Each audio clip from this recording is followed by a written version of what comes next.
Michael Gudger.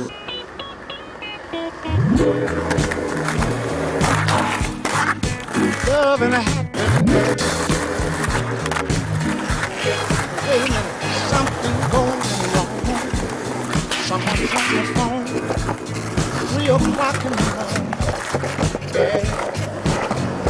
Talking about how she can make it right. Yeah.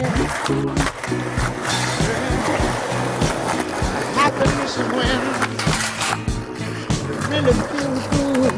Somebody, there's nothing wrong being in love with some. Esse aqui é o Michael Godrum. Quanto tempo você anda de skate? Vai fazer 8 anos no final do ano. 8 anos. E você trabalha? Você dinheiro? Eu tenho patrocínio da loja de skate, eu ganho as peças para andar aqui dos campeonatos. E o que te motivou a andar de skate? Uns amigos meus começaram a andar, eu comecei a dar um rolê com eles. Eu acabei nunca parando, os caras parou, só que eu não consegui parar mais.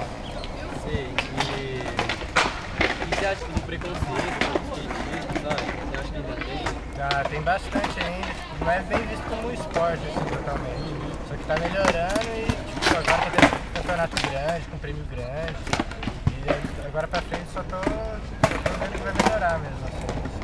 Você acha que, tipo, no Brasil, assim, o skate é muito diferente do mundo? Os equipamentos? As peças aqui estão começando a ter uma qualidade de peça gringa mesmo. Uns anos atrás, pouco tempo atrás, uns 4 anos atrás, a qualidade era bem pior. Agora tá começando a quase lá. Então, Valeu. Levanto a cabeça e sigo na fé, com o microfone na mão e o skate no pé. Quando eu tô injuriado, nada me deixa melhor. Toda a energia negativa sai no sul.